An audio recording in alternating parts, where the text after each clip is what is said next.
ඒ නිසා මේ ඔය සමහරක් වෙලාවට ළමයි ලකුණු දෙන්නේ 30 ගණන් 40 ගණන් කියලා ඒක මාර අධෛර්යමත් වෙන්න හේතුවක් කරගෙන ඉන්නේ. නෑ ඒක තමයි සාමාන්‍යයෙන් ගොඩක් ළමයි මේ අධීරේ ඉන්න තැන. මං කියන්නේ අර ලංකාවේ ඒ වලින් භාගයක් විතර දැනට තීරණය වෙලා කියලා කිව්වේ මම. ඉතුරු භාගය තාම එහෙම වුන් තාම ඒකට හිතලවත් නෑ ගොඩක් වෙලා. උන් ඉන්න ලකුණු 30 40 ඉන්නේ. හරි. දැන් ලකුණු 20 ළමයා හිතන්නකෝ. වයින්නේ දැනට මං ඒක කියන සීමාව නෙමෙයි වෙන්න පුළුවන්. හැබැයි ඔයාට තව චුට්ටනේ තියෙන්නේ.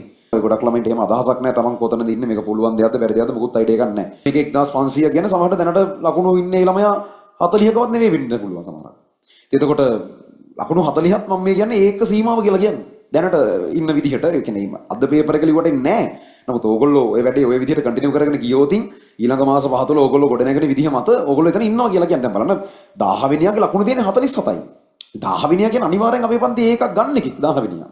ඒක මෙහෙම හිටලා හරියන්නේ නැහැ. ඉස්සරහට යන කාල සීමාව තුළ යන ෆ්ලෝ එකේ කරන්න ඕන වැට් ටික ඒ විදිහට කරගෙන ගියා නම් සාමාන්‍යයෙන් මේ වෙනකන් ඉතිහාසයේ ලකුණු 47 හිටපු ළමයි මේ කාලේ ඒ ගන්නවා අනිවාර්යෙන්ම වගේ 99ක් අවස්ථාවල ගන්නවා. ඒක තමයි ෆ්ලෝ එක ගිහිල්ලා තියෙන්නේ. ඒ නිසා මේ ඔය සමහරක් වෙලාවට ළමයි ලකුණු දෙන්නේ 30 ගණන් 40 ගණන් කියලා ඒක මාර අධෛර්යමත් වෙන්න හේතුවක් කරගෙන ඉන්නේ. නෑ ඒක තමයි සාමාන්‍යයෙන් ගොඩක් ළමයි මේ අධීරේ ඉන්න තැන. මං කියන්නේ අර ලංකාවේ ඒ වලින් භාගයක් විතර දැනට තීරණය වෙලා කියලා කිව්වේ මම. ඉතුරු භාගය තාම එහෙම වුන් තාම ඒකට හිතලවත් නෑ ගොඩක් වෙලා. උන් ඉන්න ලකුණු 30 40 ඉන්නේ. හරි. දැන් ලකුණු 20 ළමයා හිතන්නකෝ. වයින්නේ දැනට මං ඒක කියන සීමාව නෙමෙයි වෙන්න පුළුවන්. හැබැයි ඔයාට තව චුට්ටනේ තියෙන්නේ. තව පොඩ්ඩක් දඟලලා වෙයිද ඕක 30 ගණන් 40 ගණන් වලට පන්න ගන්න දැනට. ඊට පස්සේ හිමින් සීරුවේ මාසයකට ලකුණු 10ක් වගේ ටික අප් කරගෙන යන්නනේ තියෙන්නේ. අන්තිම කාලේ ගොඩාක් ලකුණු හැදෙන වැඩ වෙනවා අපි අතින්. තියරි වලට අමතරව මං කියන මිඩ්නයිට් සෙන්ස් ලබන සතියේ පටන් ගන්න මං වෙනම වීඩියෝ එකක් දානවා ඒකට අදාළව. ඒකත් එක්ක කොහොමද මිඩ්නයිට් සෙන්ස් වල වැඩේ වෙන්නේ? ඒ දේවල් බලා ගන්න පුළුවන්. ඒ වගේ මාර්ගයට ලකුණු ඉම්ප්‍රූව් වෙනවා සෑහෙන. ඒ නිසා මේ ලකුණු 30 ගණන් 40 ගණන් වල ඉන්න ළමයි වෙන්න පුළුවන්. ඕගොල්ලෝ ඉන්නේ මේ කිසිසේත්ම මේක අතහැරලා දාන්න ඕන තැනක නෙවෙයි. මම ඉලක්කම් එක්ක ඔප්පු කරලා පෙන්නන්නේ මේ අපේ සාමාන්‍ය ඩේටාත් එක්ක සංසන්දනය කළා කියන්නේ මේ. ඒ නිසා මේ වාට තියෙන ලකුණු 30 40ද කියන එක මේක අතහැරලා දාන්න එහෙම කිසිම හේතුවක් නෙවෙයි. හරියට මේක අල්ලගෙන තමන්ගේ ලකුණු අඩු වෙන්නේ කොයිතැන හැම පේපර් එකකම අපිටම ලකුණු 40යි තියෙන්නේ. 60ක් නැති වෙලා ලකුණු තියෙන 40 ගැන හිතන්න එපා. ඒ 40 ගැන සතුටු වෙන්නත් එපා දුක් වෙන්නත් එපා. 60ක් තියෙනනේ නැති වෙලා. ඒ නැති වෙච්ච ලකුණු 60න් වාට ගන්න ලේසිම ලකුණු 10ක් 20ක් තෝරගන්න. මේ සතියේ පේපර් එක එනවා. ආ බලනවා කොහෙන්ද ලකුණු 60 20 වෙලා තියෙන්නේ කියලා. ඒ 20 වෙලා තියෙන ලකුණු 60 ඇතුළේ ඇති වාට ගන්න ළඟ ලකුණු 10ක් 15ක්. කවදාවත් ඉගෙනගෙන නැති පාඩම් නෙමෙයි. ඉගෙනගෙන තියෙන අමතක වෙලා හෝ ඒ වෙලෙ වෙච්ච මොකක් හරි කේම්මලක් ඉඳ හෝ පුරුදු නැතිකමට හරි වැරදිච්ච එහෙම අඩු වෙච්ච ලකුණු 10ක් 15ක් අනිවාර්යෙන් තියෙනවා 60 ඇතුළේ. 60 ඇතුළේ හතරෙන් එකක් තුනෙන් එකක් විතර ළඟ ලකුණු ගත හැකි ලකුණු අයියෝ අපරාධ මේක ගන්න තිබ්බන කියන ලකුණු. පොඩ්ඩක් අර ටික බැලුවා නම් මේක එනවනේ කියන ලකුණු.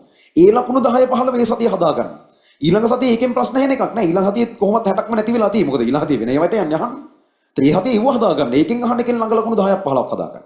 ඔය විදිහට මං කියන්නේ තව සති 25ක් කරන්න කියලා කියන්නේ. දැනට එක සතියකට හම්බෙන්නේ MCQ එකක් හෝ එසේ එකක් විතරයි. තව සති 5කට පස්සේ අපි කෙලින්ම ෆුල් පේපර්ස් ලියන්නේ හැමෝම. ත්‍රි වෙනකොට ඒ කියන්නේ ජූනි පටන් ගත්තී ජූනි නෙමෙයි ජූලි වල අපි ෆුල් පේපර්ස් වලට යනවා. ඒතර ෆුල් පේපර් එක සතියේ මේ වගේ දෙගුණයක් අපිට දේවල් අහු වෙනවා. ඒතර එක සතියට පුළුවන් ඔය වැඩේ අපිට කරගන්න. හරි. එහෙම ලකුණු හදාගෙන යන්න මේක කරන්න බැරි අචීව් කරන්න බැරි දුර තියෙන ටාගට් එකකට යන්න කියන නෙමෙයි මේ ඈ. ඉතින් මම කියන්නේ දැනට 10 වෙනියගේ ලකුණු තියෙන ලකුණු 47යි. ඉතින් අපේ 1900ක් ගිය අවුරුද්දේ තියෙනවා. 1900 වෙනිය අනිවාර්ය ලකුණු 30 ගණනකින් ඉන්නේ මේ පන්ති දැනට.